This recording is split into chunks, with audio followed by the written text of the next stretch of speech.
ಕರ್ತನಲ್ಲಿ ನಮಗೆ ಅತ್ಯಂತ ಪ್ರಿಯರಾದ ದೇವಮಕ್ಕಳೆಲ್ಲರಿಗೂ ಯೇಸು ಕ್ರಿಸ್ತನ ಶ್ರೇಷ್ಠವಾದ ನಾಮದಲ್ಲಿ ಶುಭವನ್ನು ತಿಳಿಸುತ್ತೇನೆ.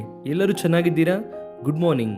ನಿಮ್ಮೆಲ್ಲರನ್ನು ಕೂಡ ನೋಡುವುದರಲ್ಲಿ ಬಹಳ ಸಂತೋಷ. ಪ್ರತಿದಿನ ನಿಮ್ಮನ್ನು ಈ ರೀತಿಯಾಗಿ ಸಂಧಿಸುವುದಕ್ಕೆ, ದೇವರ ವಾಗ್ದಾನವನ್ನು ನಿಮ್ಮ ಹೃದಯದಲ್ಲಿ ನಾಟುವುದಕ್ಕೆ, ದೇವರು ನನಗೆ ಅನುಗ್ರಹಿಸುತ್ತಾ ಇರುವಂತಹ ಈ ಮಹಾಕೃಪೆಗಾಗಿ ದೇವರಿಗೆ ಸ್ತೋತ್ರ ಹೇಳುತ್ತೇನೆ. ನಾನು ಎಲ್ಲಿ ಯಾವ ಸಂದರ್ಭದಲ್ಲಾದರೂ ದೇವರ ವಾಕ್ಯವನ್ನು ಹೇಳುವಂತ ಅವಕಾಶ ಸಿಕ್ಕಿದಾಗ ಅದು ದೇವರು ನನಗೆ ಕೊಟ್ಟ ಭಾಗ್ಯ ಎಂಬುದಾಗಿ ಅಂದುಕೊಳ್ಳುತ್ತೇನೆ. ಯಾಕಂದ್ರೆ ಈ ಲೋಕದಲ್ಲಿ ಕರ್ತನ ಮಾತನ್ನು ಹೇಳುವುದಕ್ಕಿಂತ, ಯೇಸು ಕ್ರಿಸ್ತನ ಸುವಾರ್ತೆಯನ್ನು ಸಾರುವುದಕ್ಕಿಂತ ಮಿಗಿಲಾದ ಭಾಗ್ಯ ಇನ್ನೊಂದಿಲ್ಲ. ಪ್ರತಿದಿನ ಬೈಬಲ್ನಲ್ಲಿ ನಾವು ಒಂದು ವಾಗ್ದಾನವನ್ನು ಧ್ಯಾನಿಸುವುದರಿಂದ ದೇವರ ಸಮೀಪಕ್ಕೆ ನಾವು ಬರುತ್ತಾ ಇದ್ದೇವೆ, ಆಧ್ಯಾತ್ಮಿಕವಾಗಿ ಅಭಿವೃದ್ಧಿ ಹೊಂದುತ್ತಾ ಇದ್ದೇವೆ. ನೀವು ನನ್ನಲ್ಲಿಯೂ ನನ್ನ ವಾಕ್ಯ ನಿಮ್ಮಲ್ಲಿ ಇರುವುದಾದರೆ ನೀವು ಏನು ಬೇಕಾದರೂ ಬೇಡಿಕೊಳ್ಳಿರಿ, ನಾನು ನಿಮಗೆ ಕೊಡುತ್ತೇನೆ ಎಂಬುದಾಗಿ ದೇವರು ವಾಗ್ದಾನ ಮಾಡಿದ್ದಾರೆ ಅಲ್ವಾ? ವಾಗ್ದಾನ ಮಾಡಿದಂತಹ ದೇವರು ನಂಬಿಗಸ್ತನು. ಆದ್ದರಿಂದ ಆತನನ್ನು ನಾವು ದೃಷ್ಟಿಸುವಂತಹ ಪ್ರತಿ ಸಾರಿ ದೇವರು ಖಚಿತವಾಗಿ ನಮ್ಮ ಜೀವಿತದಲ್ಲಿ ಒಳಿತು ಉಪಕಾರವನ್ನು ಮಾಡುತ್ತಾರೆ. ಈ ದಿನ ವಾಗ್ದಾನಕ್ಕಾಗಿ ಎದುರು ನೋಡುತ್ತಾ ಇದ್ದೀರಲ್ವಾ? ಸತ್ಯವೇದವನ್ನು ತೆಗೆಯೋಣ. ಬೈಬಲ್ ಇದ್ದರೆ ತೆಗೆಯಿರಿ. ಕೀರ್ತನೆಗಳು 64ನೇ ಅಧ್ಯಾಯ 10ನೇ ವಾಕ್ಯವನ್ನು ಓದೋಣ. Psalm 64 and verse 10. ಸದ್ಭಕ್ತರು ಯೆಹೋವನಲ್ಲಿ ಆನಂದಪಟ್ಟು ಆತನನ್ನೇ ಆಶ್ರಯಿಸಿಕೊಳ್ಳುವರು. ಸರಳ ಹೃದಯರೆಲ್ಲರೂ ಹಿಗ್ಗುವರು. Amen. All the upright in heart shall glory ಎನ್ನುವ ಮಾತನ್ನು ನಾವು ಇಂಗ್ಲಿಷಲ್ಲಿ ನೋಡುತ್ತೇವೆ. ಗಮನಿಸಿ ಪ್ರಿಯರೇ, ಭಕ್ತನಾದ ದಾವೀದನು ತನ್ನ ಜೀವಿತದ ಅನುಭವದಿಂದ ಎಷ್ಟೋ ಕೀರ್ತನೆಗಳನ್ನು ಬರೆಯುತ್ತಾ ಬರುತ್ತಾರೆ. ಒಂದೊಂದು ಕೀರ್ತನೆಯಲ್ಲಿ ಒಂದೊಂದು ಅನುಭವವನ್ನು, ಒಂದೊಂದು ಸಂದರ್ಭವನ್ನು ದಾವೀದನು ಇಲ್ಲಿ ತಿಳಿಸುತ್ತಾರೆ. ತನ್ನ ಜೀವಿತದಲ್ಲಿ ನಡೆಯುವಂತಹ ಸಂದರ್ಭಗಳನ್ನು ಕೀರ್ತನೆಯಾಗಿ ಬರೆಯುವುದನ್ನು ನಾವು ಬೈಬಲ್ನಲ್ಲಿ ನೋಡುತ್ತೇವೆ. ಈ 64ನೇ ಅಧ್ಯಾಯ ಕಡೆಯ ವಾಕ್ಯದಲ್ಲಿ ಬರುವಾಗ ಹೇಳುತ್ತಾರೆ, ಸದ್ಭಕ್ತರು ಯೆಹೋವನಲ್ಲಿ ಆನಂದಪಟ್ಟು ಆತನನ್ನೇ ಆಶ್ರಯಿಸಿಕೊಳ್ಳುವರು, ಆತನ ಬಳಿಗೆ ಬರುತ್ತಾರೆ. ಇಂಗ್ಲಿಷಲ್ಲಿ ದೇ ಟ್ರಸ್ಟ್ ಹಿಮ್ ಎಂಬುದಾಗಿ ಉಪಯೋಗಿಸಿದ್ದಾರೆ. ಯಾಕೆ ಸದ್ಭಕ್ತರು ದೇವರ ಮೇಲೆ ನಂಬಿಕೆ ಇಡುತ್ತಾ ಇದ್ದಾರೆ ಅಂದರೆ ಆತನ ಬಳಿಯಲ್ಲಿ ಮಹಾ ಸಂತೋಷ ಇದೆ, ದೊಡ್ಡ ಆನಂದ ಇದೆ. ಈ ದಿನ ಬಹುಶಃ ನಿನ್ನ ಜೀವಿತ ದುಃಖದಿಂದ ತುಂಬಲ್ಪಟ್ಟಿದೆಯೇನೋ, ನಿನಗಿರುವಂತಹ ಭೌತಿಕ ಸಂಬಂಧವಾದ ಕೊರತೆಯ ನಿಮಿತ್ತ ಅಥವಾ ನೀನು ಎದುರಿಸುತ್ತಾ ಇರುವಂತಹ ನಿಂದೆಗಳ ನಿಮಿತ್ತವೋ, ಜನರು ನಿನ್ನ ಕುರಿತಾಗಿ ತಪ್ಪಾಗಿ ಮಾತನಾಡುತ್ತಿದ್ದಾರೆಂತಲೋ, ಅಥವಾ ರೂಮರ್ಸ್ ಅನ್ನು ನಿನ್ನ ಕುರಿತು ಸ್ಪ್ರೆಡ್ ಮಾಡುತ್ತಿದ್ದಾರೆಂತಲೋ, ಅಥವಾ ನಿನಗೆ ಹಿಂಸೆ ಮಾಡುವುದಕ್ಕೆ ಪ್ರಯತ್ನ ಮಾಡುತ್ತಿದ್ದಾರೆಂತಲೋ, ನಿನ್ನ ಮಕ್ಕಳ ಭವಿಷ್ಯವನ್ನು ಹಾಳು ಮಾಡುವುದಕ್ಕೆ ಪ್ರಯತ್ನ ಮಾಡುತ್ತಿದ್ದಾರೆಂಬುದಾಗಿ ನೀನು ಕೇಳುವಾಗ ದುಃಖ ಪಡುವಂಥದ್ದು ಸಹಜವೇ, ಕುಗ್ಗಿ ಹೋಗುವಂಥದ್ದು ಸಹಜವೇ. ಆದರೆ ಸತ್ಯವೇದವು ಹೇಳುತ್ತಾ ಇದೆ, ನೀತಿವಂತರು ಯಾರು ಯೇಸು ಕ್ರಿಸ್ತನ ರಕ್ತದಿಂದ ತೊಳೆಯಲ್ಪಟ್ಟು ಆತನ ರಕ್ತದ ಮೂಲಕವಾಗಿ ಪರಿಶುದ್ಧರಾಗಿ ನೀತಿವಂತರಾಗಿ ನಿರ್ಣಯಿಸಲ್ಪಟ್ಟಿದ್ದಾರೋ ಅವರು ದೇವರ ಆಶ್ರಯವನ್ನು ಕೋರುತ್ತಾರೆ.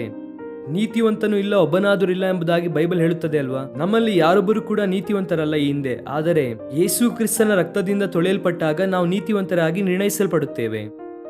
ರೋಮಾಪುರದವರಿಗೆ ಬರೆದ ಪತ್ರಿಕೆಯಲ್ಲಿ ಅನೇಕ ವಿಷಯಗಳನ್ನು ನಾವು ನೋಡುತ್ತೇವೆ. ಎಸ್ಪೆಷಲಿ ರೋಮಾ ಪತ್ರಿಕೆ 4:25ನೇ ವಾಕ್ಯ ಓದುವುದಾದರೆ, ಯೇಸು ಕ್ರಿಸ್ತನು ನಮ್ಮ ಅಪರಾಧದ ನಿಮಿತ್ತವಾಗಿ ಒಪ್ಪಿಸಲ್ಪಟ್ಟು ನಮಗೆ ನೀತಿವಂತರೆಂಬ ನಿರ್ಣಯವು ಉಂಟಾಗುವ ನಿಮಿತ್ತ ಜೀವದಿಂದ ಎಬ್ಬಿಸಿದನೆಂಬುದಾಗಿ ಪೌಲನು ಬರೆಯುತ್ತಾರೆ. ಯೇಸು ಕ್ರಿಸ್ತನು ಯಾತಕ್ಕಾಗಿ ಸತ್ತರು? ಆತನು ಯಾಕೆ ಮರಣವನ್ನು ಜಯಿಸಿ ಮತ್ತೆ ಎದ್ದರು? ಆತನು ಯಾತಕ್ಕಾಗಿ ಒಪ್ಪಿಸಲ್ಪಟ್ಟನು ಅಂದರೆ ನಮ್ಮನ್ನು ನೀತಿವಂತರಾಗಿ ಮಾಡಬೇಕು ಎಂದು. ಅದು ಆತನ ಉದ್ದೇಶ. ದೇವರ ಮುಂದೆ ನೀತಿಯಿಂದ ತುಂಬಿಸಬೇಕು ಎಂದು, ಆತನ ಸನ್ನಿಧಿಯಲ್ಲಿ ನಿಲ್ಲುವಂತಹ ಧೈರ್ಯವನ್ನು, ಭಾಗ್ಯವನ್ನು ನಮಗೆ ಕೊಡಬೇಕು ಎಂದು ಯೇಸು ಕ್ರಿಸ್ತನು ನಮ್ಮ ನಿಮಿತ್ತವಾಗಿ ಒಪ್ಪಿಸಲ್ಪಟ್ಟನು.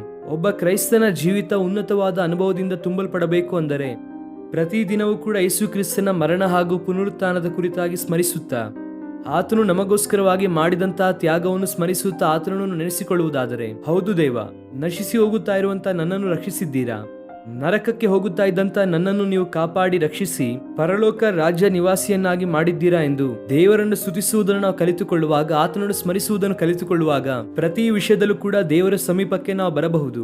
ಈ ದಿನ ಯಾವ ಸವಾಲು ನಿನ್ನಲ್ಲಿದೆ? ಯಾವ ವಿಧವಾದ ಸಮಸ್ಯೆಯಿಂದ ನೀನು ಕಷ್ಟಕ್ಕೆ ಗುರಿಯಾಗಿದ್ದೀಯಾ? ಕುಟುಂಬದಲ್ಲಿ ನಡೆಯುತ್ತಾ ಇರುವಂತಹ ಪರಿಸ್ಥಿತಿ ಆಗಿರಬಹುದು, ಸಭೆಯಲ್ಲಿ ನಡೆಯುತ್ತಿರುವಂತಹ ಪರಿಸ್ಥಿತಿ ಆಗಿರಬಹುದು, ಸಮಾಜದಲ್ಲಿ ನಡೆಯುವ ಪರಿಸ್ಥಿತಿ ಆಗಿರಬಹುದು, ಯಾವುದು ನಿನ್ನನ್ನು ಕುಗ್ಗಿಸುತ್ತಾ ಇದೆ? If you can look unto God, ದೇವರ ಕಡೆಗೆ ದೃಷ್ಟಿಸುವುದಾದರೆ ಅದ್ಭುತವನ್ನು ಕಾಣುತ್ತೀಯಾ? ಆತನನ್ನು ಆಶ್ರಯಿಸಿಕೊಳ್ಳುವವರು, ಆತನ ಸಮ್ಮುಖಕ್ಕೆ ಬರುವವರು ಯಾವತ್ತೂ ಕೂಡ ನಾಚಿಕೆಗೀಡಾಗುವುದಿಲ್ಲ. ಆತನನ್ನು ಆಶ್ರಯಿಸುವವರನ್ನು ಆತನು ಯಾವತ್ತೂ ಕೈ ಬಿಡುವ ದೇವರಲ್ಲ.